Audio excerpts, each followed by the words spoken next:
Hey guys, Gonzo here, back with Storytime Part 7. Got a lot of questions, a lot of good questions, so we'll get started here. I want to thank everybody for all the great questions that they've been sending me, asking. Everything's just been going real well. Storytime's been a pretty good hit and stuff, so I appreciate everything. I want to thank everybody out there, so thank you. Let's get started with some shout outs, and then I got a few other things to talk about. First off, shout out to Joe's Neon out there in New York. Yesterday he put a pretty good video out, paying it back. Played a little song on his flute. It was a wood flute. It was really neat, really interesting. Then we got Timberline North. He's putting out some good stuff, and I know when trapping season gets here, he's going to keep going. Then we got Fishing the Great Lakes, 16 Cole Moritz, Michigan Angler, The Great Outdoors 91. Then we got Rich at Woodcutting 101. Check Rich out. His channel's a little bit of everything. Rich has got trapping going on, hunting, fishing. The guy parties like a rock star. I mean, he's out there. He does it all, and he shows everything that he does. Makes just great videos and stuff. I love Rich's channel. All these I'll put in the description too. Make sure you check them out. We got Coon Creek Outdoors, Wilderness Freak 81.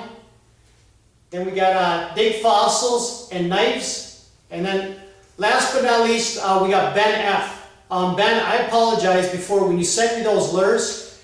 I did not see. I didn't know that you had a lure company, so I'm going to put this lure in there, guys, with Ben's name and address, his email, and his phone number. He's got a lot of great lures, and they're a lot cheaper than getting from the bait store, you know, like F&T or PCS Outdoors or something. Give Ben a call, have him send you something, and see what his prices are, and try it out anyways. You know, I mean, it can't hurt, and maybe you'll find something that really connects for you, and you can catch something. I mean, you can get some of his stuff, 2 or 3 lures on here for the price of one somewhere else, so give him a shot, give him a try. Then I got an apology last week, or the week before, in a shout out. I said Super Critchards. His name's Chuck. It's Super C Richards. The C is for Chuck, it's not Critchards. So I apologize about that, Chuck. Sorry. Alright, let's get started. Christian Sullivan, he wants to know what trap lure would I recommend the most. Well, I'll tell you where I would recommend going. And I love ordering my stuff.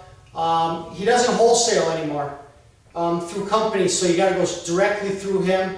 And if you go back to my video, Trapping for Beginners, or if you see one that says baits and lures that I got, Lennon's Lures, I go with a lot of Lennon's. I love his stuff for muskrat, for mink and stuff, but you'd have to be a little bit more specific about what lure would I recommend. It would depend on if it's coyote, fox, bobcat. So hit me back up, Christian. Then we got Joe's Neon. If I had one fishing lure, what would it be?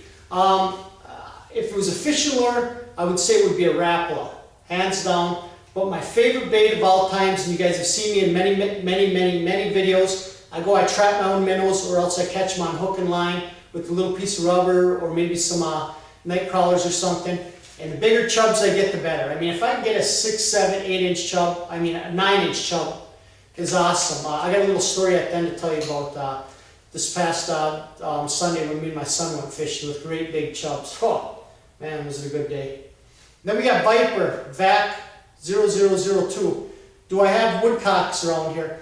Yeah, we got woodcocks around here. I don't ever see a lot. I've shot a lot, but when I get them is in the fall when they're migrating through. I mean, you can go to fields in the evening and stuff, and they like to fly around there. You go back the next morning, and if you can find a tag alder thicket around there, man, there's woodcocks all over in there. So if you like to hunt woodcocks, Viper, I know you said you don't have them up by you, or you don't have many. If you get out, you get somewhere, look for a field, a little bit swampy and stuff with tag alders, man. And if you got a dog, thumbs up, brother. Fishing the Great Lakes. What's the most frightening thing I've seen? Probably walking into one of my traps and having a little baby bear cub in there and listening to it scream. I know the mother couldn't have been far off. She probably actually watched when me and my buddy released it. But that was by far the scariest feeling. Me hearing it, seeing it, and not knowing what to expect. If the mother was around, if she was going to charge us, I don't know. But the hair on the back of my neck stood up. It was really, really scary. Alex Schuler, how has YouTube changed my life and why? I don't know if YouTube really changed my life because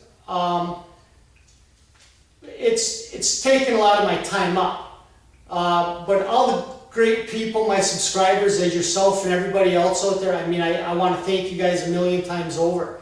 It's just, it's something I enjoy doing. And like I said in one of my past videos, it just took off so much. I just really enjoy doing it.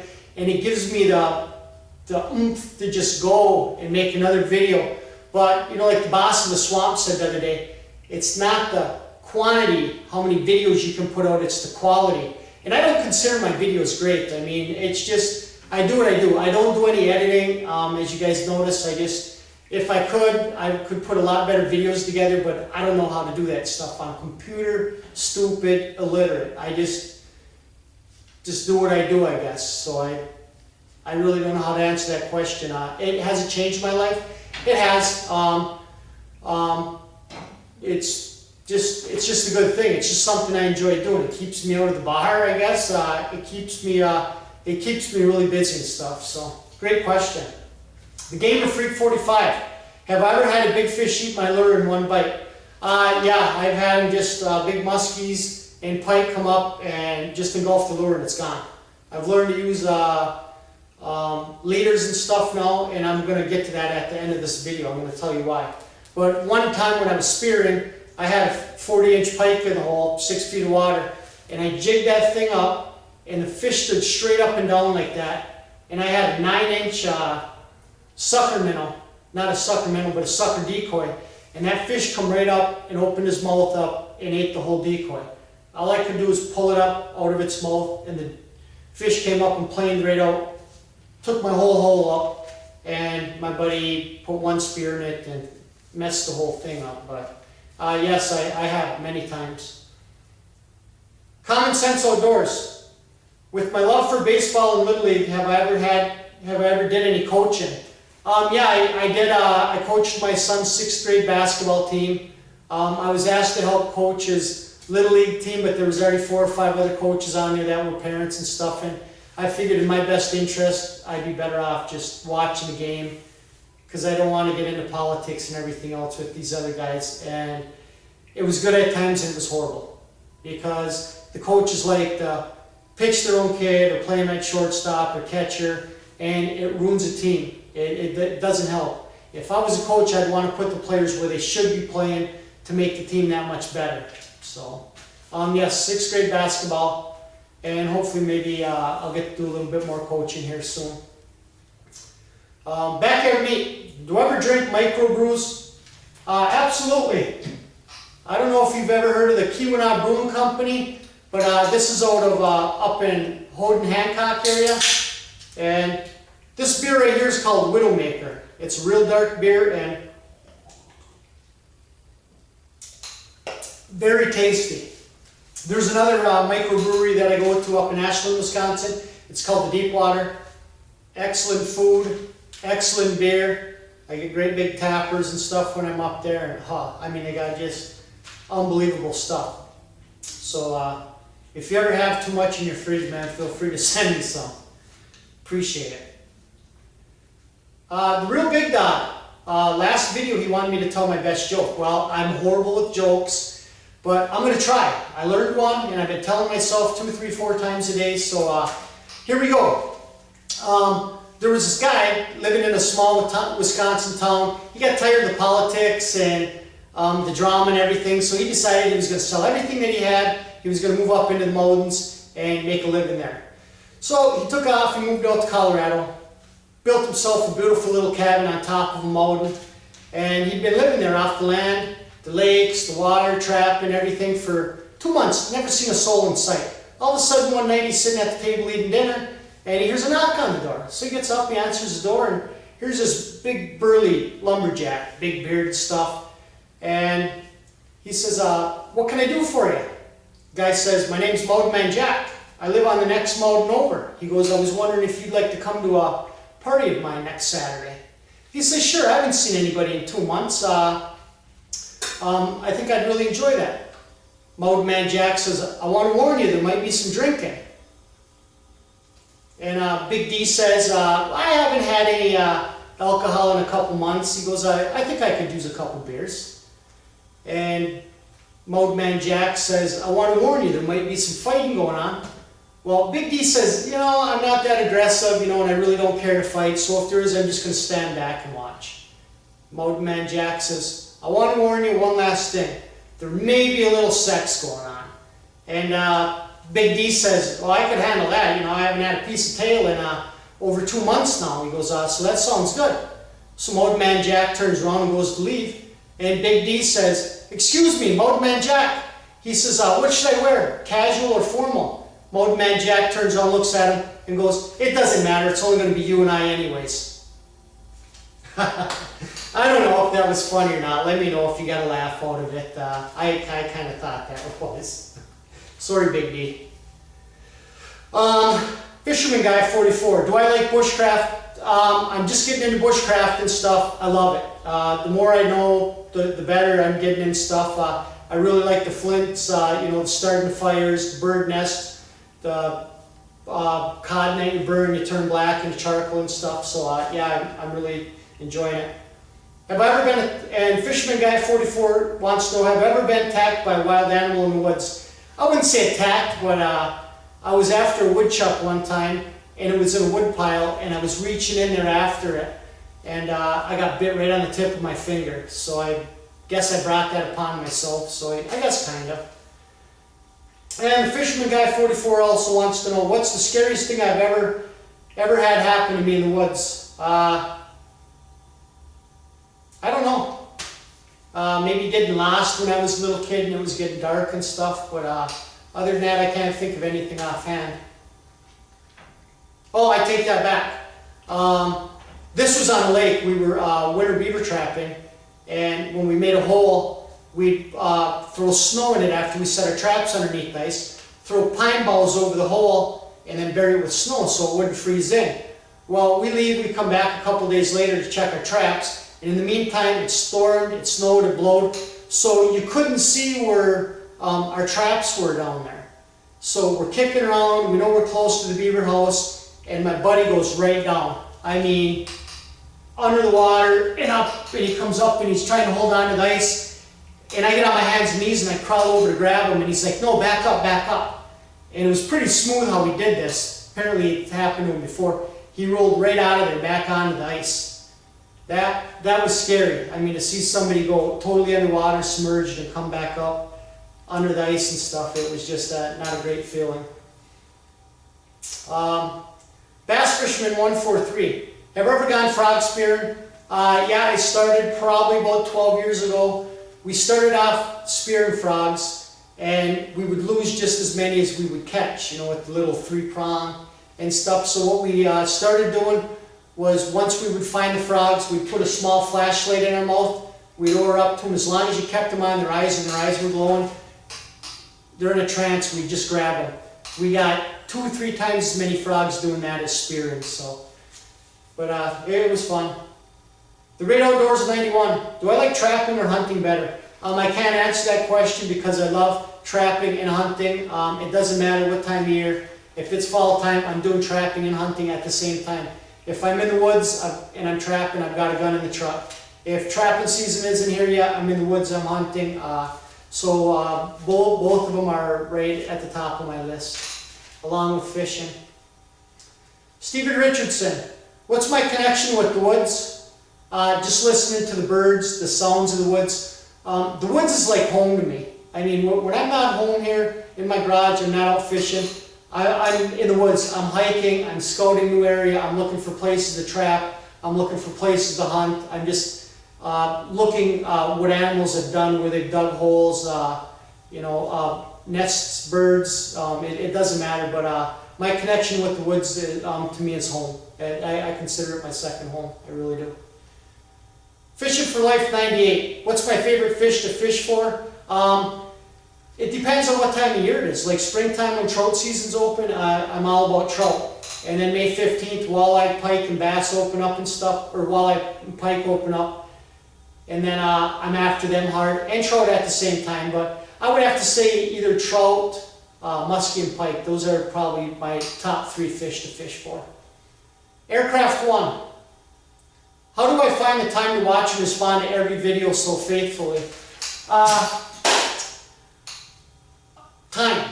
I come home from work in the morning, my wife gets ready, she leaves, and I probably spend 3 to 4 hours each morning, and I watch each video all the way through, and I comment on it to the best that I can. And I hope if I put some negative comments on some channels, which I don't really think that I do, all that would be constructive criticism. But I find time, you know, I get up, I watch videos.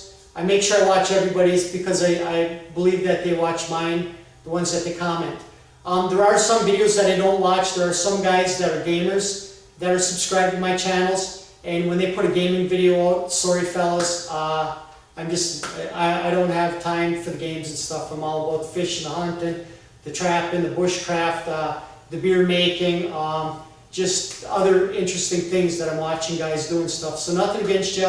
You know, I enjoyed playing games when I was a kid and stuff, but I just don't have the time for it now. But I just say it's time consuming, and I find the time. Sometimes I get backed up on videos. I watch a bunch of the smaller ones and the ones that might be 10 minutes to 20 minutes long. I wait a little bit longer for them and stuff, and then I go through them when I have time. Sometimes it takes 2 or 3 days for me to get to a video, but if I was to take like a week off and stuff and try and come back and watch videos, I'd be so freaking buried, it'd be crazy. But guys, I started a Facebook, so if you would, please subscribe to me, Heath Gagnon, and I'll accept your invite and stuff, and I'm going to be posting some of my YouTube videos on there, not all of them, just ones that I think people will be interested in liking and stuff. So check me out on Facebook and please subscribe. I got some traps. I got 6 traps in from Junior D Trapper, and he's selling traps for Spring Creek Outfitters and stuff. I'll put that in the description too. These are what I was going to trap my wolves in. These 6 up here, but I guess since the frickin' state of Michigan's not going to let us trap them, only hunt them in small certain areas, screw the state. I'm going to use my traps for coyotes and stuff instead of waiting. But I got a story for you. Sunday, me and my son went fishing, but before we went fishing, I went and I caught 9 chubs, 9 huge chubs, probably all 7 to 9 inches. And I thought that would have been plenty. We went down by the mouth of the Presque Isle muskie fishing, and my kid didn't want to go. He's like, we've been down there twice and we never catch anything. I'm like, the water's been high, Colin. You know, I said, the water's down. I said, the muskies are in the pike. I said, bass, we're going to catch some fish. So we get down there, and I put them in a hole that always holds muskies. So I fished upstream from them. As I'm coming down, I got to climb up like 20 feet up this cliff, and I come around, I hear him hollering. I'm like, what's up? He says, Dad, I just had a muskie that big follow up. Right here at my feet it came. So he keeps fishing there, and I go downstream a little bit, and I got a great big chub on, and I'm standing up like 12 feet, and I throw my middle way across the river, and I'm jigging it in real quick. And the river's like flat, but there's great big holes in it that go down. And this freaking muskie come out, and it was in the high 40s, if not 51, 52 inches, and came up, and I got Power Pro on, 30-pound, and I just tied a brand new leader onto it, solid line. That fish come up, and it must have went all the way and took that minnow into its mouth, past the leader, and it shot out to go into Lake Superior, and all my line did is just snap. I mean, if you ever heard the snap of my pole and stuff, it was just crazy. Big fish. And the very next cast, I caught that little like 28-inch muskie. And my finger right here, I went to grab the fish. He started shaking. The treble hook got caught right into the side of it. So if it wasn't for my son being out there with me, I'm like, you know, Colin, grab the fish, grab the fish. He grabbed the fish, and then I had to go up on shore, or then I had to climb up like a 12-foot bank, and then I had to try and get the hook out, which I ripped it through my skin. It was only caught it in the meat a little bit, but through my skin, it bled like a stuck pig. And then I got the hooks out of the fish and released them and stuff. And then after that, I mean, you see, we caught little bass, we caught some other bass that my kid let go, and I caught a decent pike, and I missed a few other fish. But I'm telling you guys, if you get big hooks, put a nice size sinker up about 18 inches, and big chubs, and you throw them out there and you use them as a jerk bait, just jerking them in like that. You know, that minnow's going everywhere. Those fish think it's a wounded fish. Easy bait instead of chasing a live minnow, and they go crazy over it. I've caught so many muskies and pike and big bass on minnows like that, it's just freaking ridiculous.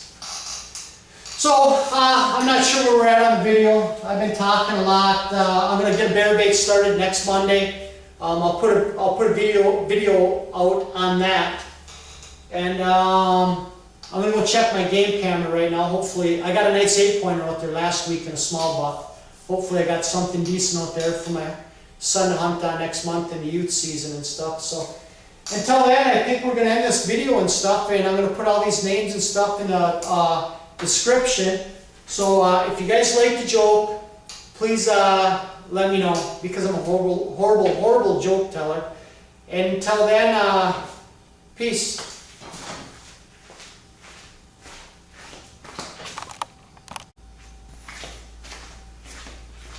I've got 3 more shoutouts for you that I almost forgot.